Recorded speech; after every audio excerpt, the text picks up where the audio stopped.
Students, कैसे हैं आप? आपके जैसे कि बोर्ड एग्जाम बहुत ही निकट आ गए हैं और मुश्किल से 1 वीक रह गया है, तो आप ज़्यादा से ज़्यादा इम्पोर्टेंट क्वेश्चंस को डेली लर्न कीजिए। और मैं भी आपके लिए इम्पोर्टेंट क्वेश्चंस डेली ला रही हूँ। इससे पहले की वीडियो में आपने कुछ इम्पोर्टेंट डेफिनेशंस, वैद्युत flux, Kirchhoff first law, second law, wires-hertz law, उनकी डेफिनेशंस को जाना था। अब उसी के अगले क्रम में इस वीडियो में हम दिक्पात कोण, नति कोण, BH, लेंज का नियम, स्वप्रेरण गुणांक, ये डेफिनेशंस को समझेंगे। और बोर्ड एग्जाम्स के स्टूडेंट्स के लिए 2 इंस्पिरेशन लाइंस जो हैं, जो आप ध्यान रखेंगे तो आपका पढ़ने में और ज़्यादा मन लगेगा। परीक्षा इसलिए नहीं ली जाती कि आप उसमें कितने अंक पाते हैं, बल्कि इसलिए ली जाती है कि आप उस मुमकिन कार्य को करने में कितने सक्षम हैं। किस्मत तो पीछे पीछे चलकर आती है। जो भी व्यक्ति मेहनत की उंगली थामता है वो अपनी मंजिल पे हमेशा पहुंचता है। ठीक है, इसी के साथ ही आज की वीडियो स्टार्ट करते हैं।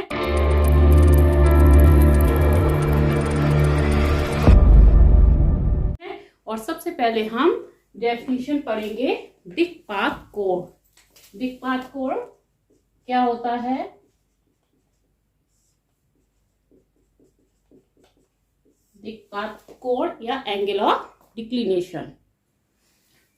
देखिए, दिक्पात कोण क्या होता है? किसी स्थान पर चुंबकीय यामोत्तर और भौगोलिक यामोत्तर के बीच के न्यून कोण को क्या कहते हैं? दिक्पात कोण या एंगल ऑफ डिक्लिनेशन। अब चुंबकीय यामोत्तर, भौगोलिक यामोत्तर से क्या समझते हैं आप? कि अगर कोई जो है चुंबकीय सुई है, उसको हम इस तरह से लटका दें, इसके गुरुत्व केंद्र से जो है इस तरह से फ्रीली इसको हैंग कर दे, तो ये क्या रहेगी? ऐसे हॉरिजॉन्टल ना होके ये थोड़ा सा इस तरह से झुकी हुई इस तरह से लटकेगी। ठीक, तो इस चुंबकीय सुई से होकर जो पृष्ठ, ऊर्ध्वाधर पृष्ठ जो है पास होगा, ये सपोज कीजिए ये सुई है और इससे ये पृष्ठ जो है ये इस पे इस तरह से लटकी, ये जो है जो पृष्ठ पास हो रहा है उसको हम क्या कहेंगे? चुंबकीय यामोत्तर। ठीक, और जो पृथ्वी है उसका वास्तविक उत्तरी ध्रुव और दक्षिणी ध्रुव को जो मिलाने वाली रेखा है, उससे होके जो पृष्ठ पास हो रहा है उसको हम क्या कहेंगे? भौगोलिक यामोत्तर। उससे जो परपेंडिकुलर जो है सरफेस है वो क्या कहलाएगी? भौगोलिक यामोत्तर। और देखिए ये वाला कोण, ये देखिए ये चुंबकीय सुई है, इसको हमने यहां से इसके गुरुत्व केंद्र से जो है, ये इसका गुरुत्व केंद्र है G, इससे इसको जो है लटका दिया है, तो ये कुछ झुकी हुई लटकी हुई है। ठीक, तो इससे होके जो पृष्ठ पास हो रहा है ये वाला PQRO, ये पृष्ठ क्या कहलाएगा आपका? ये कहलाएगा आपका चुंबकीय यामोत्तर। चुंबकीय सुई से जो होके पृष्ठ परपेंडिकुलर जो है पृष्ठ है, सरफेस है, वो क्या कहलाएगी? चुंबकीय यामोत्तर। और जो अर्थ का भौगोलिक उत्तर और भौगोलिक दक्षिण, उसको मिलाने वाली रेखा से जो पृष्ठ पास होगा ये वाला, इसके पीछे वाला जस्ट, वो क्या कहलाएगा? भौगोलिक यामोत्तर। और इनके बीच का कोण एंगल ऑफ डिक्लिनेशन यानी कि दिक्पात कोण कहलाएगा। इस तरह से समझ लीजिए, 2 पृष्ठ हैं, ये एक चुंबकीय यामोत्तर है और एक भौगोलिक यामोत्तर। इनके बीच में ये जो न्यून कोण बन रहा है उसको हम क्या कहेंगे? ये अल्फा। ये क्या कहलाएगा आपका? दिक्पात कोण अल्फा। ये इसको अल्फा से लिखते हैं, दिक्पात कोण। तो समझ में आ गया होगा? चुंबकीय यामोत्तर और भौगोलिक यामोत्तर के बीच का न्यून कोण क्या कहलाता है?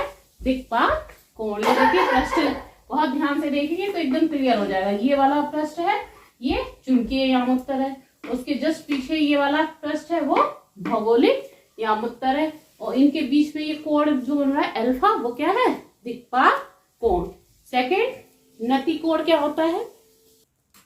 नेक्स्ट डेफिनेशन पे आ जाते हैं। नेक्स्ट डेफिनेशन है नति कोण या फिर नमन कोण। नमन कोण क्या होता है?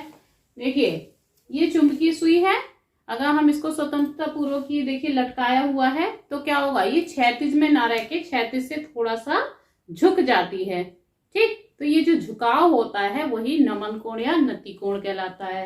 ये देखिए ये क्षैतिज, ये है क्षैतिज से, ये क्षैतिज दिशा कौन सी है? ये वाली है इसकी क्षैतिज दिशा, और ये इस तरह से झुक गई तो इसका चुंबकीय क्षेत्र, इसकी दिशा क्या हो जाएगी? ये वाली। ठीक, तो चुंबकीय क्षेत्र की दिशा और क्षैतिज दिशा, इनके बीच का जो कोण होता है वो नतिकोण कहलाता है। नतिकोण वह कोण है जो पृथ्वी के चुंबकीय क्षेत्र की दिशा तथा क्षैतिज दिशा के बीच बनता है। इसकी चुंबकीय क्षेत्र की दिशा ये है और क्षैतिज दिशा ये है। इनके बीच में ये जो कोण बन रहा है वो क्या कहलाएगा? नतिकोण।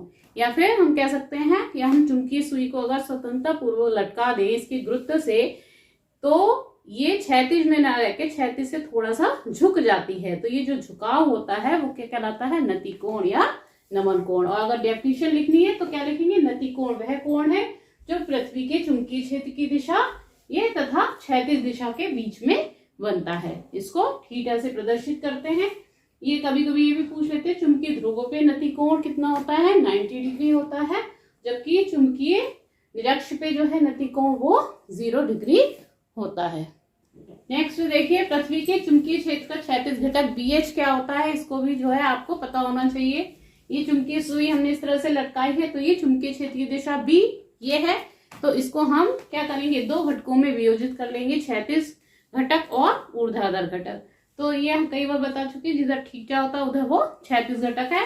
ये क्या हो जाएगा? क्षैतिज घटक B cos थीटा, और ऊर्ध्वाधर घटक ये आपका आ जाएगा B sin theta.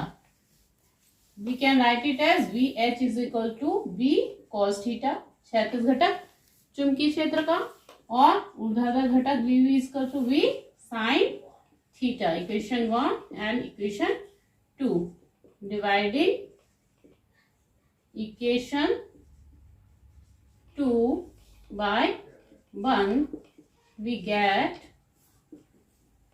B sin theta upon B cos theta is equal to VV is upon VH। V से भी कैंसिल, ये हो जाएगा tan theta is equal to VV upon VH। That means theta is equal to हो जाता है tan inverse VV upon VH। ये एक फॉर्मूला निकल के आ जाता है, जहाँ ये इसका ऊर्ध्वाधर घटक है और ये क्षैतिज घटक है। ठीक है, और जो BH है वो हॉरिजॉन्टल कंपोनेंट है, VV क्या है? Vertical component. देखिए नेक्स्ट डेफिनेशन आ जाते हैं, लेंज का नियम। विद्युत चुंबकीय प्रेरण का लेंज का नियम, ये भी बहुत इंपॉर्टेंट डेफिनेशन है इस साल बोर्ड एग्जाम 2023 के हिसाब से। इसको आप अच्छे से तैयार करके तब एग्जाम देने जाइएगा। लेंज का नियम क्या होता है? किसी परिपथ में प्रेरित विद्युत धारा की दिशा सदैव ऐसी होती है कि वे उस कारण का विरोध करती है जिससे वह स्वयं उत्पन्न होती है। ठीक, किसी सर्किट में प्रेरित जो विद्युत धारा होती है उसकी दिशा कैसी होती है? वो इस तरह की होती है कि वह उस कारण का विरोध करती है जिससे वह स्वयं उत्पन्न होती है। देखिए एग्जाम्पल, ये देखिए, ये कोई कुंडली ली है हमने और ये कोई चुंबक लिया है। ठीक, अब इसमें हम प्रेरित विद्युत धारा की दिशा देखेंगे कैसी होगी। ठीक, लेंज का नियम लगा के। तो देखिए ये N चुंबक है, चुंबक का जो है N सिरा है, उसको हम इस कुंडली के पास लाते हैं इस तरह से।